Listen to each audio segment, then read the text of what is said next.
10-4 off. 10-4 off. Let's go. I mean, his range is pretty polar, right? Oh, wow. He calls.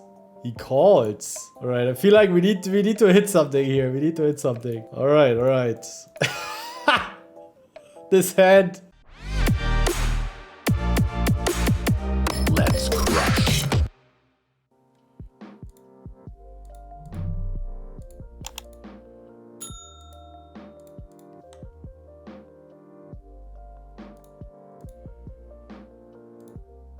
We can check this back. We don't have 3 streets of value. Be careful.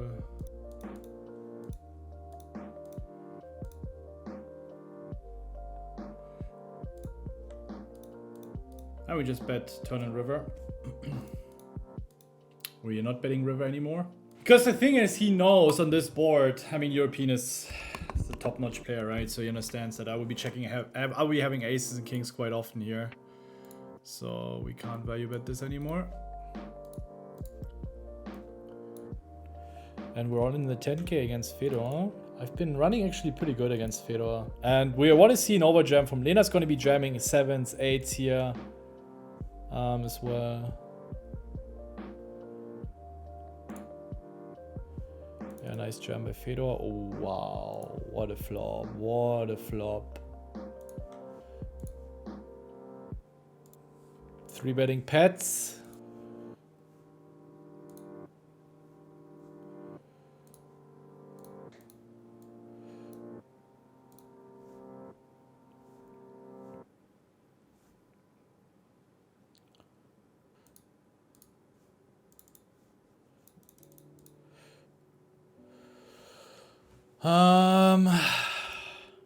Can I fold aces here? I mean, he could jam a combo draw, right? If he has an 8, he has an 8. Is he jamming kings? I don't think he's jamming kings. Could be lots of combo draws. Yeah. I mean, does he expect me to fold aces there with that stack to pot ratio? Like, come on, pets. Really? And he's probably doing his Instagram stories. Come on, the boys, fold aces. And then he's like, oh, this Bencb idiot from Germany can't fold over pairs. Yeah, I should have bluffed this guy. He puts me on a flash draw and just snaps the call button. And I can't get there with my 60%. That was a big one, a big one.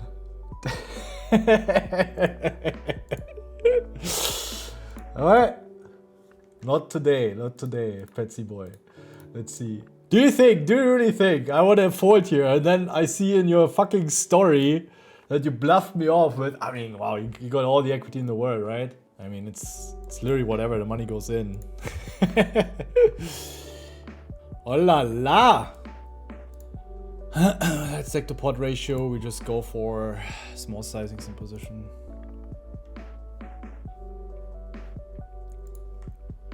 Ha! You know what we're doing? We're making them. Looks like kings. You know, we would also use the sizings a lot with kings without the clubs, you know, for free showdown.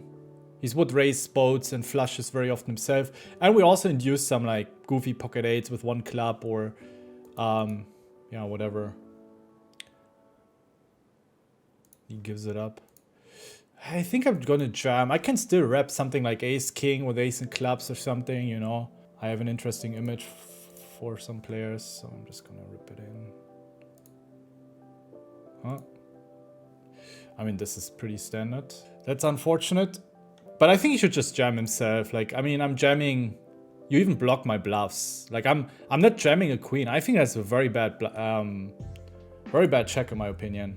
It's probably makes more sense to check 10-9 in clubs. But the nut flush, you just want to jam. Scoop is starting, and that means our most popular sale is happening as well, the Scoop sale. And this time we're gonna have a very special sale for you. That means $900 off if you buy the Tournament Masterclass and the Bounty course as a bundle. And also, of course, up to $200 and even $300 off if you purchase the Masterclass or even the Bounty course as a standalone course. I'm playing poker for 10 years and I put everything that I know in these courses, or Nico as the head coach for the Bounty course. He is literally a mass wizard and has put everything that he knows in the Bounty course. quick tips and tricks on how you can calculate bounties really quick. And I put everything that I consider as extremely valuable and powerful to know in poker in the channel Masterclass, made for online tournament poker, but also very applicable for live poker as well, because I really focus on showing the biggest exploits you're supposed to make by, of course, teaching you the theory as well. But the theory is only a small part. It only serves us to understand the game, and then we need to take it a step further and exploit our opponents. And that's my approach to the game. It has served me very, very well over the last couple of years, almost a decade. So you're gonna benefit from it as well. The biggest sale ever so far. So check it out and then see you guys there. I'm gonna take a flop here with 3 deuce suited. Oh, this is probably this deck size just a check min raise. Do we check jam? Or we just check jam like if we have 4 deuce 6-5? Yeah, probably not.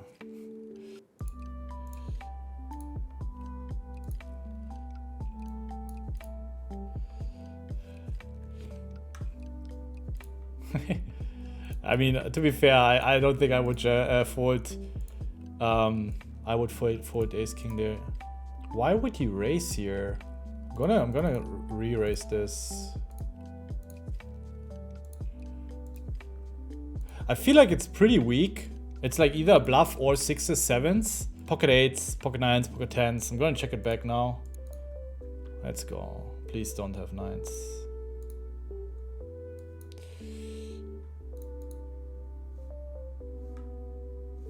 Snap call pocket 8s. Without even thinking about it, you'll love to see it.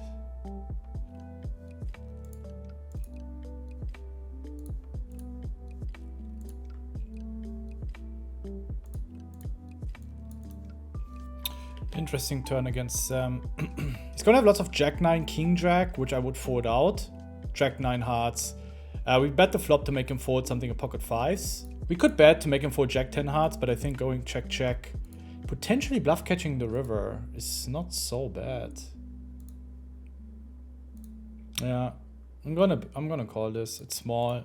He can certainly value bet a 10. He wouldn't bluff. It's not bad to have the king in diamonds. We block some flushes. And he would never bluff with a king in diamonds, I think. Ace 9 off is also going to be reshove here against cutoff. Yeah, less than 20 big blinds. Ace 9, Ace 10 off is just too good. Good luck us. If this one gets through, we're back in the game. I mean, I would also prefer a suited ace, but he's also going to call 7s, 8s, 6s here quite often. King, queen suited. So Ace 9, Ace 10 off. Ace 8 off maybe. Oh, this sucks. Alright, GG. Interesting spot here. Gonna click it. If this guy jams, I think we have to gamble 2 bounties. 8-6 suited is the hand you want to have in those spots. Yeah, 160k only in the middle. This can be interesting. Oh my fucking god. Let me just quickly... Starting stake is 100k, right? So there's around like 70k in additional chips in the middle, which is 5, 10, 7 big blinds, another 7 big blinds in the middle. Yeah, I think we have to call this 7 big blinds in the middle. It's like if we would 3-bet to, yeah, good luck us. What? Like no fold equity, man. I mean, if he jams any A's, we're just almost always live. This is just so tilting when there's a range that is so wide as this. So we have to call, we raised to 90k, so we have to call 230k to win the 480k that are in the middle. But there's not 480k in the middle, there's 550k in the middle, right? Because these two bounties equal roughly 70,000 in chips. 70 to 80,000 in chips, which is, it was 5k, 10k, so around 7.5 big blinds in addition to that money in the middle. So we raised to 9 big blinds. This guy jams 32 big blinds, right? And we have to call those 23 big blinds to win at the end a 64, almost 70 big blind pot. We have to call 23 big blinds to win at the end a 70 big blind pot. Plus then there's another 8 big blind on top of it. Unless I'm missing something. I will ask Nico, our bounty coach. Unless I'm missing something in terms of future game. Also, the ICM in these games is not as hard as in freeze outs because half of the prize pool is in the PKO prize pool. Alright. It's not over yet, chat. It's not over yet. Alright, it's time to... Do we cover him? No, fuck, we don't. Alright, time to go home or time for a comeback? Yeah, he's, for example, supposed to ISO jam very wide. I mean, he's risking 10 big blinds to play for what, 4 or 5 bounties? How does he have ace kings there? Ah, my god.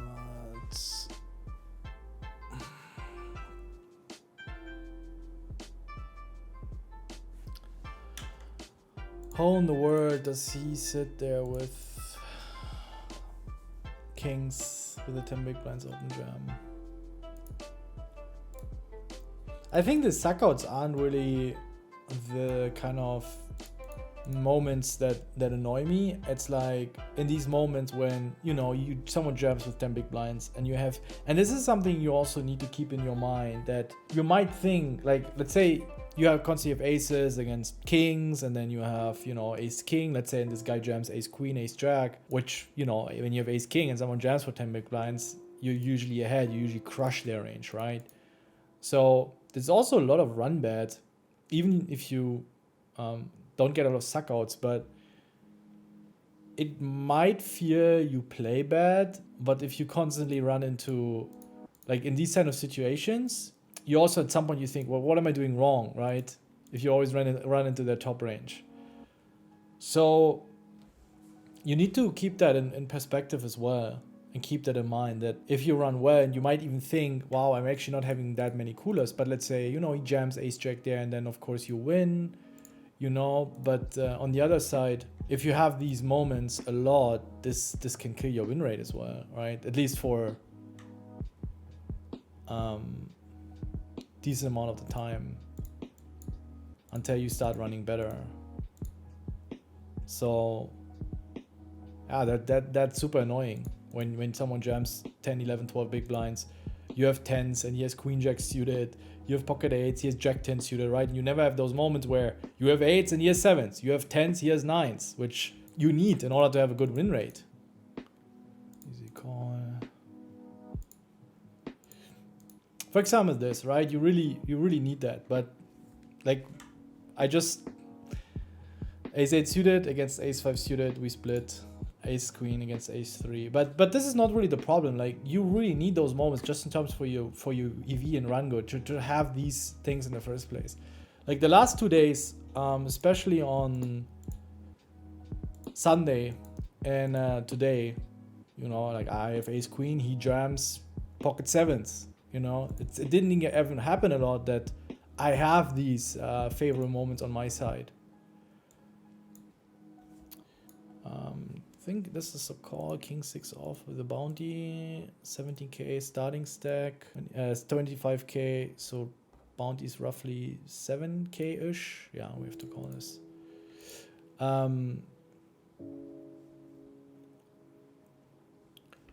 this we also have to call. Yeah, for example, this dream scenario, right? Dream scenario, and it holds. And this actually, I mean, with ace queen, when one guy jams 70 big blinds and the other guy 3 big blinds, and you have ace queen and the other guys have jack 10 suited, 10 9 suited, king jack suited, king 10 suited, you know, you're winning these only 60% of the time, so it's very possible that you lose 8 out of 10 times, 7 out of 10 times. It's not even super unlikely. So there's always two sides of the variance. First, getting it in good, but sometimes there's nothing you can do. Like, you're just not getting it in good.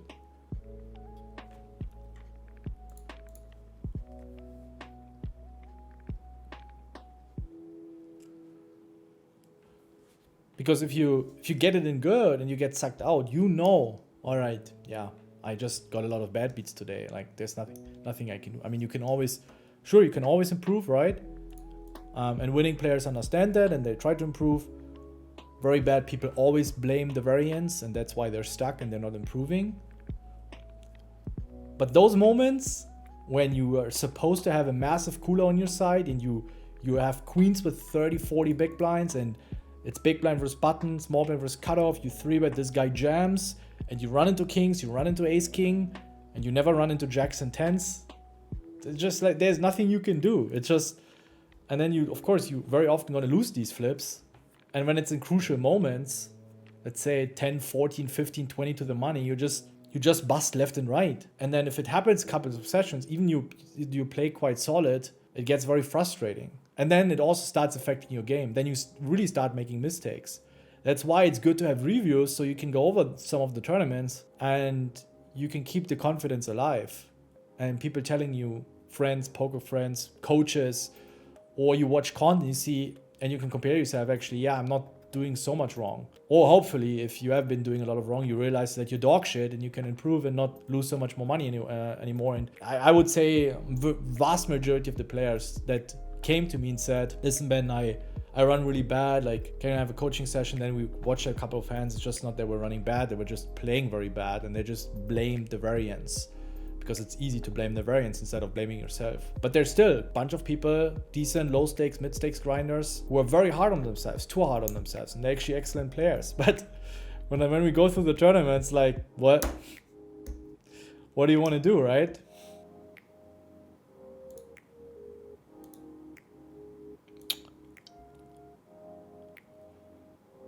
I kind of don't want that he folds pocket tens without a spade. I mean, we have one spade, so he's very often gonna have jacks without a spade. He can have ace jack, ace 10 and diamonds, and then bluff them. This just looks so fucking greedy. But it's fresh. It's my good old friend, fresh. Fresh. For the stream. Call. Let's see. I mean, he also, the problem is he has all the ace queen, ace jack off, ace and spades. The thing is, if he has 10-9 and hearts or something, he can have ace 9 off, ace and spades, ace jack, ace queen, ace and spades. King, he can even value bet king and spades. We're gonna have so many jack 10, queen, x and spades.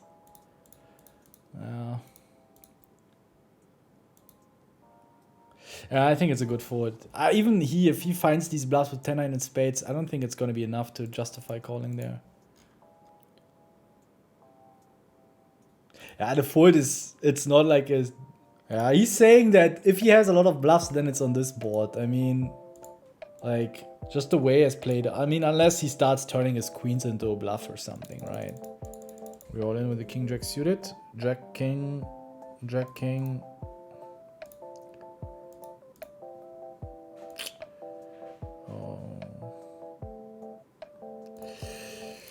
Set. And we're also in the money in the...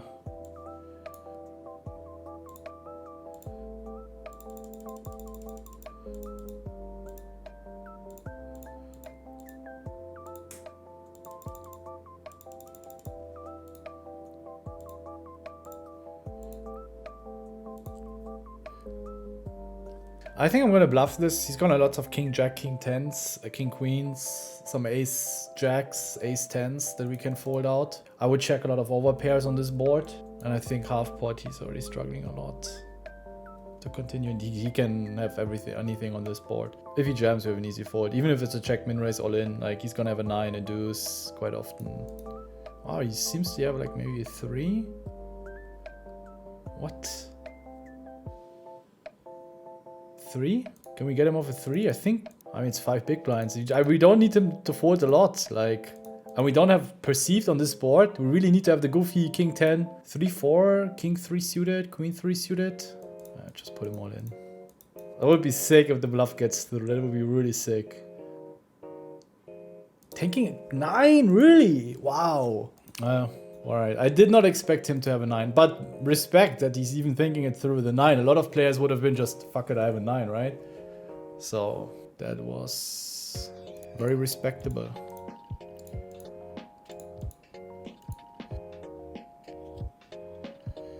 Against the min bet we call 10-4 off. 10-4 off, let's go.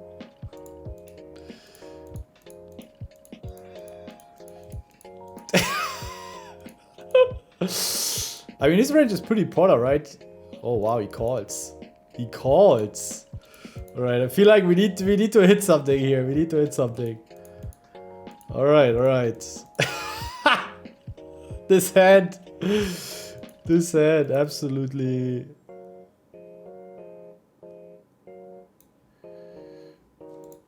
If he is on like king queen and we get this to the showdown, maybe. I mean, is he could be peeling something like ace 4, ace 3 off. I kind of want to jam it. Yeah, but I think that's would be. I mean, my goal was just to fold out his queen 3 off that he's bluffing pre-flop, limp 3 betting or something, some shit.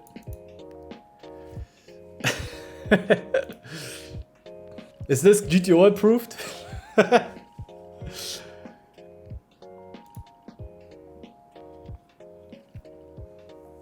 he jams, we call with any pair.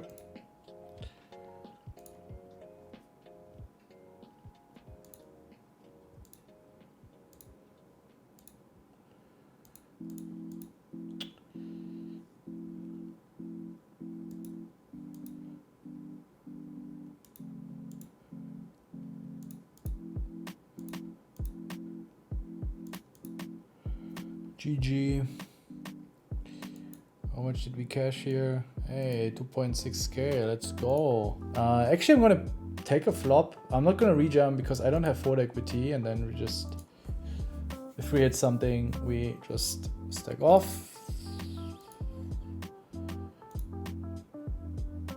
Let's go back in the game. Pocket fours, easy jam. All right. I would be sick if he overcalls. Alright. GG. Good luck, Fresh. Take it down. Hey, we at least cashed for 10k today. I think at the end in total. Rough session today again. I think it started better than Sunday. We had a few more cashes. It is how it is, right? It is how it is, chat. I wish you a wonderful night. Don't forget, paired 1 month for free. We haven't done this before. Check it out. Also, our scoop sale is running.